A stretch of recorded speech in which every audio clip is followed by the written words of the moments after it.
Hometown Roster. I'm your host, Paul Snyder, and today I'm in St. Albans at the Collins Perley Sports Complex. Normally, we like to focus in on an athlete or a department head that has to do with sports in Franklin County. But today, we're going to show you an event that has taken over Franklin County and on the sports side as well. It's called Velo Quebec, and it's basically a bicycle tour that's come all the way from Quebec, all the way down through Vermont, and all the way back again. But right now, they're in St. Albans, and they're stationed in more than 1,200 tents behind me. So there's a lot that has to go right in order to make this event go off without a hitch, and that's who the people we're going to talk to this time. So my first guest today is Dave Kimmel, the facility manager for the Collins Perley Center. Dave, thank you so much for joining me just to talk about this crazy event that's going on in the middle of St. Albans. Well, I'm glad you're here. Northwest Cable Access is very important to our community. I know if people want to get the message out on what's going on or want to learn about what's going on, you're the place they do it. So it's nice that you could be here. I appreciate that. I live a couple houses down. When I came off the highway the other day and saw all these tents, I really didn't know what hit St. Albans. Can you just tell me about how big this event is for Franklin County? Well, first let me ask about your reaction. Did it put a smile on your face? It did. It really, I'm driving down and I'm like, this is awesome. Like, I didn't really think. And then my second thought was, this is going to be loud tonight. And if anyone, the one thing I can compliment is that I didn't hear a peep last night. I slept fine. Nothing too crazy or anything. I was a little concerned about it, but this looks great. This is awesome. Well, tonight, come a few hundred yards up the road, a little closer, maybe to the bistro tent, and it'll be plenty loud enough for you in there. But the facility does kind of isolate the sound, and it works out pretty well. And these folks are all on bicycles starting early the next morning, so they don't party too late. But and I think you summed it up. You said it was amazing, and that's exactly what it is. It puts a smile on your face. It makes everybody very proud to be part of this area, because these cyclists that are here, we really are hoping aren't just here for a day or two. We hope these are people that are getting to know our area, getting to know our people. They're going to come back, they're going to shop here, they're going to go to restaurants here. Maybe some will choose to live here, and maybe some will even choose to open a business here. So the impression that we make on these people over the next couple of days is very important. And I've talked to dozens of people in the community. They all have the same reaction that you had. They're thrilled to have them here. I see them walking up to people and asking if they can help them. It's just been great. So you asked me what my first reaction was when I finally saw it. What was your reaction like when they came up to you and said, hey, Dave, we're thinking about having 1,200, 1,300 bicyclists come and camp out in your facility? I didn't hesitate. There was no question in my mind. First of all, I knew a little bit about the company. When they were in their infancy about 18 years ago, they had an event here with about 200 bikers. And I was on the board at the time, but not the manager, so I knew a little bit about the group, and I've heard about the group since, so I had confidence in them. Anything that I can do that's going to bring this number of people to our area, I'm always going to be anxious to do, so there was no hesitation here. Okay, so we have 1,000+ tents. We have catering. There's you have a masseuse on hand. What other things do we have on this facility that you guys are providing for Velo Quebec? Well, some of the things we provide, some that they provide. For example, they bring their own first aid team. There's medics available 24 hours a day from the moment they arrive till the moment they leave. They have a special setup, including a first aid treatment area and a bed area if anybody needs a separate area for sleeping or for resting or recovering or whatever else the case might be. We provide movie space. There's 2 different movie theaters set up inside. Movie theaters? I mean, they're not movie theater like the Weldon. No, but that's pretty. Nice. That's pretty cool. It's something you probably don't expect. We have good sound system in there for them and nice projection, and set up each of them with only 50 seats. They're not big, but big enough. We have a special room set up for they do morning yoga exercises. That's great. And then we have training that's being done by a bicycling professional about how to be more comfortable cycling and minor repairs to your bike, all those types of things. So I'm with Dave Southwick, the Executive Director for the Franklin County Regional Chamber of Commerce. Wonderful. There we go. See, I knew the title. And we're going to be talking with you basically about what this means for Franklin County. This is huge. Yeah, this is spectacular. You know, what I've been thinking about it is it really comes in kind of two forms. One is the immediate impact. To have this many people here who are doing their shopping, are eating in our restaurants, and visiting our streets, visiting the towns around Franklin County. Not just St. Albans, but they've been biking all over. 200 miles of road that they covered today in different routes. Kilcare, Burton Island, they've been down as far as Chittenden County and come back in. So they've been all over. And I was downtown a couple of times today, and you just see the streets are filled. So to have that kind of immediate impact is really spectacular. But the second thing is that you talk to people and say, well, have you enjoyed yourself? Oh, yes, I'm coming back.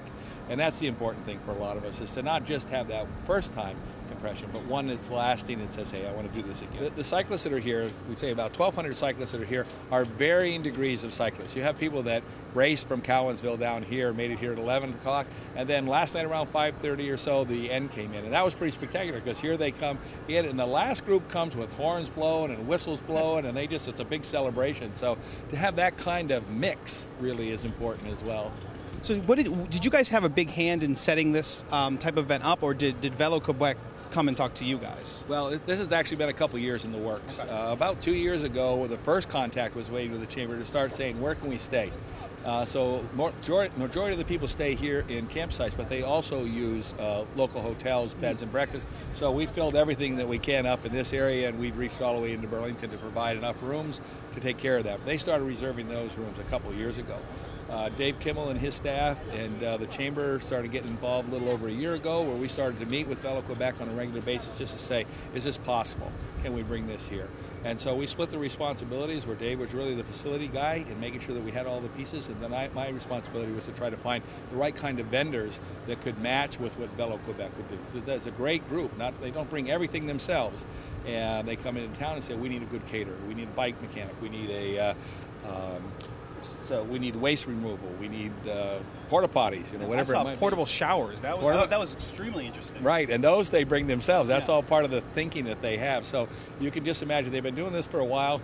They kind of have everything down, and it was our job to kind of fit into that and to be able to meet the expectations that they have. It's one thing to come by here and see a field full of lacrosse players or soccer players, or to have the stadium lights on, but when you come in and the place is filled with tents, it's like, that's a little different, what's going on there. So we've been trying our very best to make sure that people know that this is coming. One of the challenges that you have is that you don't really know how many numbers, because Velo Quebec takes people right up to the very last minute. They kind of give you an idea what's going to happen.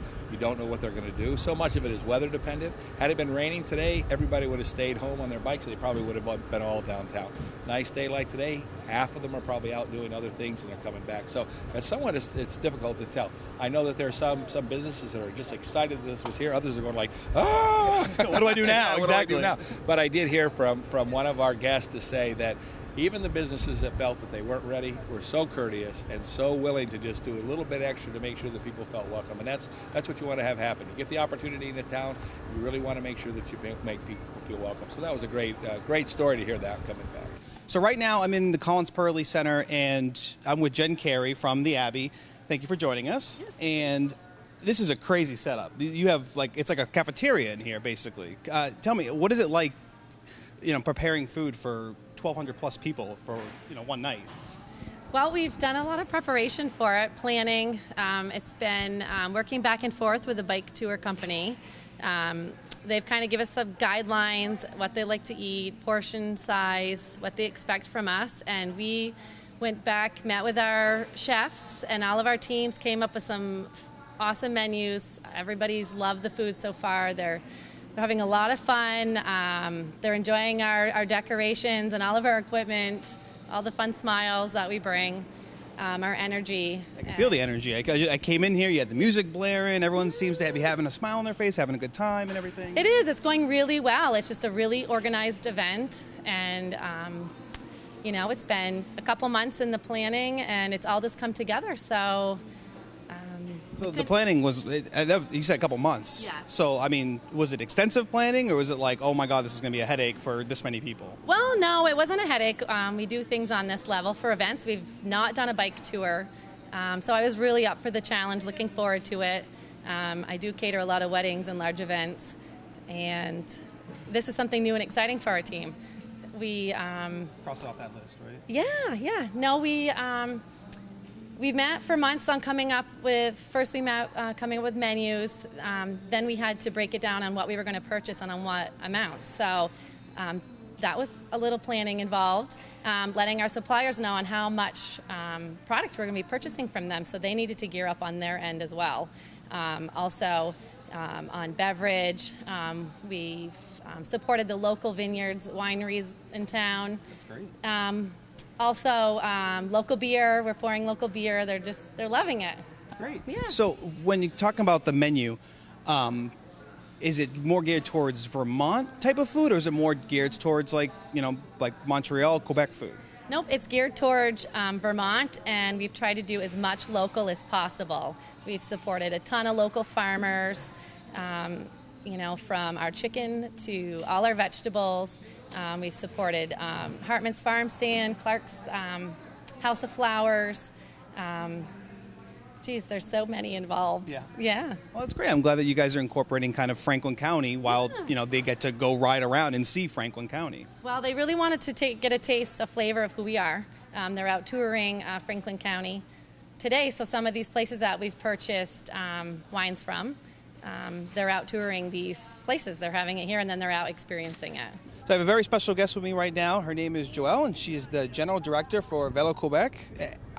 This is amazing. I can't get over it. Every person I talk to just seems so excited and enthralled that you guys are here. Yes, well, the Grand Tour is one of the most important events of this type in the province of Quebec. There's a lot of events that look similar as this one in the United States. But in Quebec, it's the only one. So it's a 22nd edition this year. And what we try to do every year is to change the itinerary every year. Because it's holidays on two wheels, so people want to discover new area, discover new places to bike and to visit and to cycle and then come back with friends. So it's a really holidays on two wheels. So it's the second time that the event is coming to Vermont.